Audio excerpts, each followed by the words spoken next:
so lucky to have one of the most brilliant minds on what to do in a crisis like this. While they're in trouble, being gone in a kind of induced coma so that you can wake it up. For people in India, given the fact that there's a higher fatality rate, high infection rate among Asian population in the United Kingdom, इस मुल्क में एक आदमी का भी दिल इस बात से दुखा है कि उसे पराया समझा जा रहा है। अगर गुलशन को कहे कि नहीं, हम सब तुम्हारे हैं, तुम भी हमारी हो। Internet and broadband is checked. I could not say Eid Mubarak to any of my friends. I could not even say Eid Mubarak to my mother if she is listening. Eid Mubarak to mom. The front line is still public health and public hospitals. 19 लोग इस छोटे से auto में समाये थे। Driver की मौके पर ही मौत हो गई। हर पत्रकार के जीवन में ऐसी कुछ खबरें होती हैं जो जिंदगी भर उसका पीछा नहीं छोड़ती हैं। एक पौधा लीजिए और उसके बाद में उसको लगाइए और चेहरे को कैमरे की तरफ रखकर एक अखबारी फोटो खिंचाइए और इसके बाद घर चले जाइए। आज बड़ा सवाल हम पूछना चाह रहे हैं कि इसको कम करने के लिए आप लोग क्या करेंगे? क्यों जो महिला शोषण उत्पीड़न के आरोपी नेता होते हैं उनको हमारे समाज में स्वीकृति इतनी आसानी से मिल जाती है? देश की बात 6 से 7, यूपी में सिर्फ यूपी के मजदूर पैदल नहीं चल रहे हैं, बिहार जाने वाले मजदूर भी यूपी के मजदूरों के साथ पैदल चल रहे हैं। पलायन के भीतर भी कई प्रकार का पलायन। पैदल चला जाऊंगा। सबको यही आसरा है कि वो सरकार नहीं तो ये सरकार कोई बस दे दे। नमस्कार, देश की बात में मैं कादम्बिनी शर्मा हूं आपके साथ। और सही, सच्ची और खरी पत्रकारिता में अपनी बादशाहत को बरकरार रखते हुए एनडीटीवी ने 11 न्यूज़ टेलीविज़न अवार्ड जीते हैं। एनडीटीवी के सह संस्थापक डॉक्टर प्रणॉय रॉय को टाउन हॉल के लिए 2 अवार्ड मिले हैं, जिनमें अर्थव्यवस्था का हाल और कोरोना वायरस महामारी का असर समझाया गया था। एनडीटीवी इंडिया के रवीश कुमार को भी उनके दोनों शो के लिए अवार्ड मिले हैं। शाम 6 बजे प्रसारित होने वाले देश की बात, यानी जो शो आप देख रहे हैं उसके लिए, और हिंदी का बेस्ट न्यूज़ बुलेटिन और रात 9 बजे आने वाले उनके शो प्राइम टाइम को हिंदी का best prime time news show करार दिया गया है। एनडीटीवी 24/7 के श्रीनिवासन जैन के खास शो को best news documentary limited episodes का अवार्ड मिला है, जिसमें उन्होंने आईसीयूज़ में जाकर दिखाया था कि मुंबई के अस्पताल कोविड-19 महामारी से कैसे निपट रहे हैं। एनडीटीवी के संकेत उपाध्याय के साप्ताहिक शो मुकाबला को हिंदी का बेस्ट न्यूज़ डिबेट शो करार दिया गया है। एनडीटीवी इंडिया की निधि कुलपति को हिंदी की बेस्ट न्यूज़ प्रेजेंटर का अवार्ड दिया गया है। बीजेपी के नेता हमारे साथ स्टूडियो में उनका यहाँ पर रोपण किया। और एनडीटीवी इंडिया के ही रवीश रंजन शुक्ला की बुंदेलखंड में फर्जी वृक्षारोपण की रिपोर्ट पर उन्हें हिंदी में best social environment awareness social development campaign का अवार्ड दिया गया है।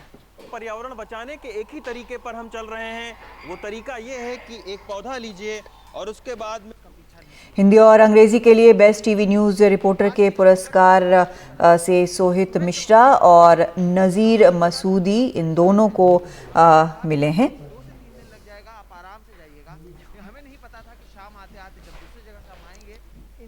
और इनके अलावा एनडीटीवी की पहल बनेगा स्वस्थ इंडिया के सीजन 6 को अंग्रेजी के सर्वश्रेष्ठ लाइव इनिशिएटिव का अवार्ड भी मिला है।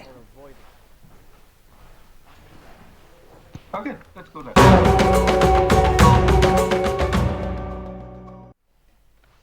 और अब बात करते हैं हम बिहार की, जहां पर कल तीसरे दौर की वोटिंग होने वाली है विधानसभा चुनाव के लिए। इसके पहले लालू यादव की जमानत याचिका आज वहां पर झारखंड हाईकोर्ट में लगी हुई थी, लेकिन ये सुनवाई अब 27 नवंबर तक टल गई है। आज के सुनवाई के दौरान ये सीबीआई के आग्रह पर सुनवाई स्थगित हुई है, तो फिलहाल 27 तारीख तक उनको इंतज़ार करना पड़ेगा। सीधा हम रुख करते हैं हमारे सहयोगी मनीष कुमार का। मनीष, जिस तरह से सुनवाई टली है सीबीआई के आग्रह पर, तो हमने तेजस्वी को ये कहते सुना था कि लालू यादव को बेल मिलेगा, उनका आना और नीतीश कुमार का जाना तय है। निश्चित रूप से तेजस्वी यादव इस बात को लेकर आशान्वित थे कि उनके पिता का जो आखिरी मामला है दुमका ट्रेजरी का, उसमें 50% सजा की 50% अवधि 9 नवंबर को पूरी होने वाली थी।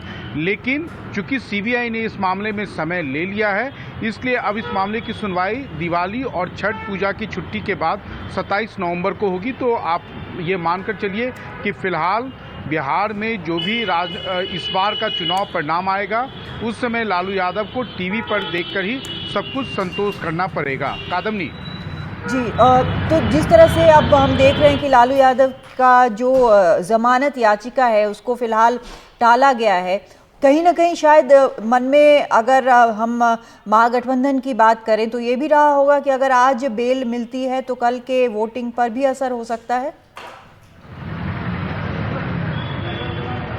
नहीं, देखिए उसका कोई असर नहीं होने वाला है। जो महागठबंधन का वोटर है वो लालू यादव रहें या बाहर रहें या अंदर रहें, वो उनका यहाँ पर आपको मालूम है कि सबकी वोटिंग प्रेफरेंस डिसाइडेड होती है और ऐसा कोई स्विंग वोट होता नहीं है कि लालू यादव के बाहर आ जाने से वो जो है कल वोट दे देगा या उनके खिलाफ वोट देगा। ऐसी बात नहीं है, क्योंकि ये पहला चुनाव है जिसमें लालू यादव पूरे प्रचार के दौरान, वो 19 के चुनाव में भी, लोकसभा चुनाव में भी वो जेल के अंदर थे, पहला विधानसभा चुनाव में है जिसमें पूरे प्रचार के दौरान वो ना केवल बाहर रहे बल्कि अब जब चुनाव परिणाम भी आएगा तो ये उम्मीद जो जताई जा रही थी कि वो शायद बाहर आ जाएंगे, पटना आ जाएंगे, उनकी रिहाई होगी, वो शायद अब इस बार के चुनाव में संभव होता नहीं दिख रहा है। कादम्बनी, शुक्रिया आपका मनीष इस पूरी जानकारी के लिए। और अब बात करते हैं हम पूर्णिया की। अभिनेता सुशांत सिंह राजपूत मूल रूप से पूर्णिया के रहने वाले थे और चुनाव के पहले करीब करीब हर रोज़ उनके नाम पर पूर्णिया में धरने प्रदर्शन होते थे। एक चौराहे तक का नाम सुशांत सिंह राजपूत रख दिया गया था। लेकिन अब बिहार की सियासत में ही नहीं बल्कि पूर्णिया के लोकल नेता भी भूल के भी सुशांत की मौत का जिक्र नहीं करते हैं। सुशांत सिंह राजपूत का जिक्र करने से नेता क्यों कतरा रहे हैं? पूर्णिया के आम लोगों से बात की है इस बारे में हमारे संवाददाता रविचंद्रन शुक्ला ने। सुशांत सिंह राजपूत का जिक्र क्यों नहीं हो रहा है, ये जानने के लिए आप देख सकते हैं कि मैं इस वक्त पूर्णिया के आम लोगों के बीच में हूं जो कि यहाँ पर खड़े हैं। वो क्या आखिर सोचते हैं, सुशांत सिंह राजपूत का आखिर नाम क्यों नहीं नेता लोग ले रहे हैं? देखिए, सुशांत सिंह राजपूत के नाम पर 2 महीना पहले जो है लोगों ने खूब तालियां, हम लोग भी पूर्णिया के नाते, पूर्णिया का बेटा सुशांत सिंह के प्रति सहानुभूति है, लेकिन यहाँ सिर्फ राजनीतिक हुई और चुनाव में ये कोई मुद्दा नहीं रहा। लोग सुशांत सिंह राजपूत को भूल गए। आप अगर सुशांत सिंह राजपूत को जिस तरह भाजपा वाले ने नाम उछालने का काम किया, और आप देख रहे होंगे महाराष्ट्र में सिर्फ सुशांत सिंह नाम को लेकर लोगों ने लोगों को गुमराह करने, खास जाति विशेष के लोगों को गुमराह करने की कोशिश किया गया। सुशांत को इंसाफ नहीं मिल पाया। सुशांत सिंह राजपूत सर क्यों नहीं कोई मुद्दा है? सुशांत सिंह राजपूत को लेकर के लोग पॉलिटिक्स किए, ना कि उनको बिहार के इतने बड़े एक्टर हैं जो कि हमको लगता है मनोज वाजपेयी या मनोज तिवारी के बाद उभरे थे, मगर इनके पीछे पॉलिटिक्स किया गया। 1 महीना टीवी पे मुद्दा पे हर चीज़ पे छाया रहा, आज बिहार के मुद्दे से गायब। यहाँ तो सांसद भी सत्ता दल के हैं, विधायक भी सत्ता दल के हैं, 2 मंत्री हैं यहाँ के। उनसे सबसे अच्छा सवाल तो हम लोग से ज़्यादा अच्छा उनसे पूछने से होगा कि सुशांत सिंह को कैसे भुला दिया गया। यहाँ के मेयर साहब ने जो कि नाम रखा, आज उस पर धूल जम गई है। वो तो पूर्णिया के मेयर से भी पूछना चाहिए। लेकिन हम देख रहे हैं कि बिहार की सियासत में सुशांत सिंह राजपूत का कोई नाम ही नहीं ले रहा है। नहीं, एक्चुअली ये चुनाव के कारण ही मुद्दा बनाया गया था, जैसे बिहारी और मराठी के मुद्दा को लेके बनाया गया था। बट सच में कहिए तो मुद्दा यहाँ बहुत है जिसकी जो ये छोटी मुद्दा छप गई।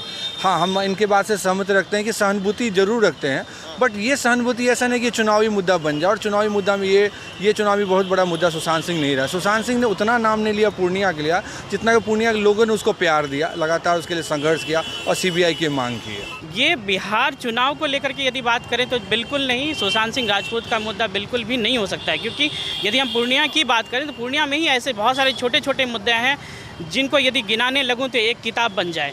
और यदि बिहार की बात करें तो बहुत सारे ऐसे मुद्दे हैं। यदि सबसे पहले इस बार सबसे बड़ी खुशखबरी इस बात की होनी चाहिए कि इस बार जो मुद्दा है, सबसे पहली बार जो रोजगार के नाम पे इस बार वोट दिया जा रहा है। राजनीति में अब क्यों नहीं कोई नेता सुशांत सिंह राजपूत का नाम लेता है?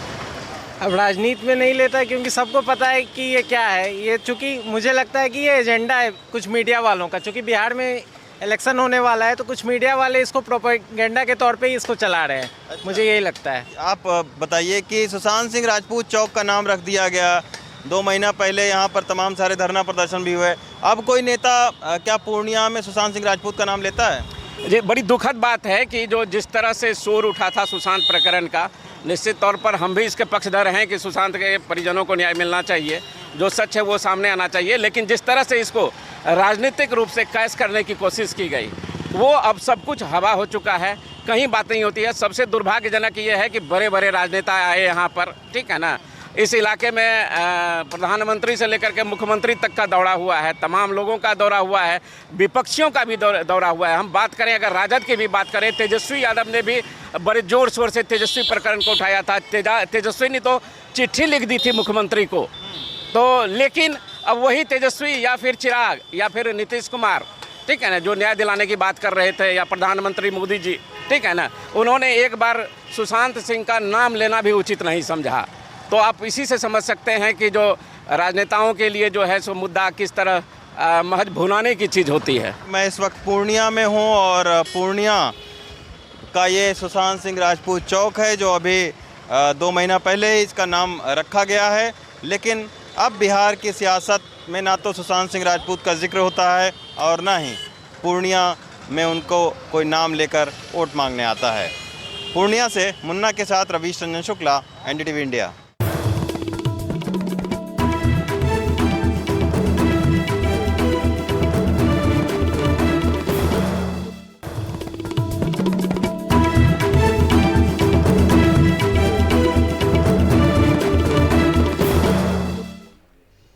केंद्रीय गृह मंत्री अमित शाह आज भी पश्चिम बंगाल दौरे पर हैं। इस दौरान उन्होंने कई जनसभाएं की। कल बांकुरा में उन्होंने कहा कि विधानसभा चुनाव में बीजेपी 200 से ज्यादा सीटें जीतेगी। जिन्हें इस पर हंसना है उन्हें हंसने दो।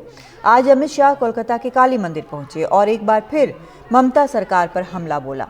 उन्होंने कहा कि बंगाल में तुष्टीकरण की राजनीति हो रही है, जिससे बंगाल की परंपरा आहत हुई है। आध्यात्मिक चेतना को जगाने वाले लोगों की भूमि रही है और आज वही भूमि पर जिस प्रकार से अपीसमेंट की पॉलिटिक्स, तुष्टीकरण की पॉलिटिक्स चल रही है, इससे बंगाल की ये महान परंपरा आहत हुई है। आज मां काली से समस्त बंगाल की और देश की जनता की मंगल कामना मैंने की है। मोदी जी के नेतृत्व में ये देश फिर से एक बार दुनिया में अपना गौरवमय स्थान प्राप्त करे, यही मेरी मां काली के चरणों में प्रार्थना है। धन्यवाद।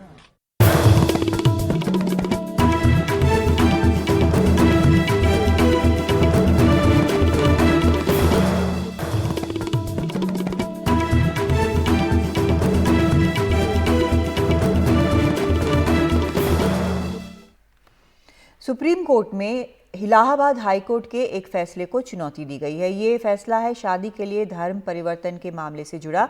इलाहाबाद हाईकोर्ट के आदेश को अब चुनौती सुप्रीम कोर्ट में मिली है कि ये आदेश गलत है। शादी के मकसद से धर्म परिवर्तन की नामंजूरी की थी इलाहाबाद हाईकोर्ट ने। अब याचिका में हाईकोर्ट के फैसले को गलत मिसाल बताया गया है और हाईकोर्ट के फैसले पर रोक की मांग याचिकाकर्ता ने की है।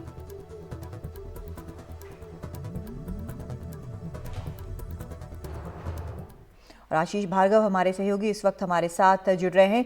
आशीष, ये अपने आप में एक विवादास्पद मामला है और अब याचिकाकर्ता सुप्रीम कोर्ट पहुंचे हैं, तो क्या कानून क्या कहता है, क्या कुछ और इसमें याचिकाकर्ता ने अपने पिटीशन में कहा है? जी देखिए कादम्बरी, ये वो याचिकाकर्ता नहीं है जो केस इलाहाबाद हाईकोर्ट में था। वो तो एक कपल वहां पर गया था, हिंदू लड़की और मुस्लिम लड़के ने आपस में उनको शादी करनी थी, तो वो सुरक्षा के लिए गए थे कि परिवार वालों से बचाया जाए। तो वहां पर इलाहाबाद हाईकोर्ट ने कहा कि सिर्फ जो धर्म परिवर्तन अगर शादी के मकसद से किया जाता है तो उसको मंजूरी नहीं दे सकते हैं, और लड़की को उनके घर वालों के पास जाने के लिए कह दिया था। तो एक बड़ा मुद्दा था, इसको लेकर एक PIL दाखिल हुई है। हाईकोर्ट के ही फैसले को एक तरीके से चुनौती है और अलदानिश रेंज जो सुप्रीम कोर्ट के वकील हैं वो कह रहे हैं कि ये फैसला बिल्कुल गलत है और गलत मिसाल ही कायम करेगा क्योंकि दो चीज़ें यहाँ पर उनकी एक मांग है। कादम्बनी वो कह रहे हैं कि जो स्पेशल मैरिज एक्ट है उसमें एक प्रावधान है कि भाई अगर आप कोई शादी करना चाहते हैं स्पेशल मैरिज एक्ट के तहत तो आपको रजिस्ट्रेशन कराना पड़ेगा, उसके बाद पब्लिक नोटिस देना पड़ेगा जिसमें कोई भी पक्ष आपत्ति जाहिर कर सकता है, उसके बाद ही आपकी शादी रजिस्टर्ड होगी। तो यहाँ पर अल्तानिश ये कह रहे हैं कि ऐसे मौके पर जहाँ पर परिवार खिलाफ होता है, जान के पीछे पड़ जाता है, कपल के समाज के एक तबका वो पीछे पड़ जाता है, सो कॉल्ड जो विजिलेंट ग्रुप है वो पीछे लग जाते हैं। तो ऐसे में हाई कोर्ट का ये जो फैसला है ये बहुत गलत संदेश लेकर जाएगा। और अगर कोई व्यक्ति किसी से शादी करना चाहता है तो सुप्रीम कोर्ट ने भी कहा है कि जीवन साथी चुनना एक जो वयस्क है कोई भी हो उसका एक मौलिक अधिकार है और जीने के अधिकार में वो शामिल है। तो दो चीज़ें यहाँ पर उन्होंने कहा है। एक पहली बात धर्म की प्रैक्टिस है, आर्टिकल 25 जो कहता है कि किसी भी धर्म की आप प्रैक्टिस कर सकते हैं, संविधान ने एक मौलिक अधिकार दिया है, तो यानी आप किसी भी धर्म में कन्वर्जन आप कर सकते हैं, उसकी प्रैक्टिस कर सकते हैं, पहली चीज़। और दूसरी चीज़ आप अपना जीवन साथी खुद चुन सकते हैं, ये भी एक मौलिक अधिकार है, ये सुप्रीम कोर्ट के जजमेंट भी है। तो ऐसे में हाई कोर्ट इस तरीके का फैसला नहीं दे सकता जो मौलिक अधिकारों के खिलाफ हो, इसलिए ये पिटीशन दाखिल की गई है सुप्रीम कोर्ट में। जी बहुत शुक्रिया आपका आशीष इस पूरी जानकारी के लिए। तो आप देखते हैं कि सुप्रीम कोर्ट इस पर क्या फैसला सुनाता है। लेकिन दूसरी तरफ प्रदूषण पर भी यहाँ पर सुप्रीम कोर्ट ने बात की है। दिल्ली में बढ़ते प्रदूषण का जिम्मेदार पराली का जलना है या गाड़ियों का धुआं? इस बहस के बीच शहर में स्मॉग के मामले पर सुप्रीम कोर्ट ने केंद्र सरकार से कहा है कि उसे इससे सरोकार नहीं कि आयोग क्या कर रहा है, बस सरकार ये सुनिश्चित करे कि दिल्ली एनसीआर में स्मॉग ना हो। सुप्रीम कोर्ट के मुख्य न्यायाधीश ने सरकार से कहा है कि वो ये सुनिश्चित करें कि दिल्ली एनसीआर क्षेत्र में कोई स्मॉग न हो। प्रदूषण पर सुनवाई के दौरान मुख्य न्यायाधीश ने कहा, हमें किसी आयोग से कोई सरोकार नहीं है, पहले से ही कई आयोग और निकाय हैं, आप सुनिश्चित करें कि शहर में स्मॉग न हो। सुप्रीम कोर्ट ने भले इस मामले की सुनवाई को टाल दिया हो, लेकिन इसका मतलब कतई ये नहीं है कि सुप्रीम कोर्ट ने केंद्र सरकार के इस कदम को हरी झंडी दिखा दी हो। सुनवाई के दौरान सुप्रीम कोर्ट ने इस मामले में सजा और जुर्माने के प्रावधान पर भी सवाल उठाए और कहा कि आगे इस मामले की सुनवाई चलती रहेगी। इससे पहले प्रदूषण संकट से निपटने के लिए सरकार ने एक नया आयोग बनाने की बात सुप्रीम कोर्ट को बताई, जिसकी अध्यक्षता रिटायर्ड ब्यूरोक्रेट MM कुट्टी करेंगे। इसमें 14 सदस्य होंगे। उधर दिल्ली एनसीआर इलाके में बढ़ते प्रदूषण के लिए जिम्मेदार कौन है, इस पर आप और बीजेपी आमने सामने आ गए हैं। शुक्रवार को पेट्रोलियम और नेचुरल गैस पर संसद की स्थायी समिति में दिल्ली एनसीआर में बढ़ते प्रदूषण का मामला उठा। आम आदमी पार्टी के सांसद ND गुप्ता ने बैठक में कहा कि दिल्ली एनसीआर में 45% तक प्रदूषण पराली से होता है। संसद में सरकार ने ये डेटा लिखित तौर पर दिया है, लेकिन संसदीय समिति के चेयरमैन और बीजेपी के वरिष्ठ सांसद रमेश बिधूड़ी ने NDTV इंडिया से कहा, प्रदूषण का सबसे बड़ा कारण पराली नहीं, गाड़ियों से उठने वाला धूल और धुआं है। पराली भी एक फैक्टर हो सकता है, लेकिन केवल पराली नहीं कह सकते।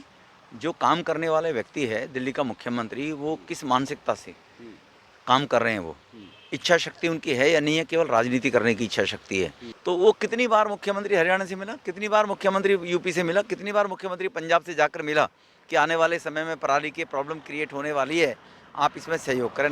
दिल्ली और एनसीआर इलाके में बढ़ते प्रदूषण के लिए जिम्मेदार कौन है, इस सवाल पर राजनीतिक आरोप प्रत्यारोप ऐसे समय पर तेज हुआ है जब इस पूरे क्षेत्र में प्रदूषण एक बड़ी समस्या बन चुकी है। जाहिर है, समय रहते अगर केंद्र सरकार और एनसीआर क्षेत्र से जुड़े राज्य सरकारों ने इस समस्या से निपटने के लिए एक साझा रणनीति बनाई होती तो शायद आज इस कोशिश के बेहतर नतीजे सामने आ सकते थे। दिल्ली से सुधीश कुमार के साथ हिमांशु शेखर, NDTV इंडिया। हालांकि प्रदूषण से बचने के लिए दिल्ली में फिलहाल पटाखे चलाना प्रतिबंधित हो गया है, लेकिन मध्य प्रदेश के देवास में दिवाली से पहले एक नए विवाद ने जन्म ले लिया है। हिंदू देवी देवताओं के फोटो लगे पटाखों पर वहां कुछ लोगों ने बवाल मचा दिया है। दुकानों में जबरन घुसकर धमका रहे हैं, दुकानदारों से गाली गलौज कर रहे हैं। ऐसा ही एक वीडियो सोशल मीडिया पर तेजी से वायरल हो रहा है। धमकी के बीच दुकानदार बार बार कहता है कि ये पटाखे उसने थोड़ी बनाए और ऐसा पहली बार नहीं है जब पटाखों पर देवी देवताओं के फोटो लगे हैं। इस वीडियो के वायरल होते ही सोशल मीडिया पर भी तरह तरह की प्रतिक्रियाएं आ रही हैं। पूर्व मुख्यमंत्री और वरिष्ठ कांग्रेस नेता दिग्विजय सिंह ने दुकानदार का समर्थन करते हुए आरोपियों पर कड़ी कार्रवाई की मांग की है।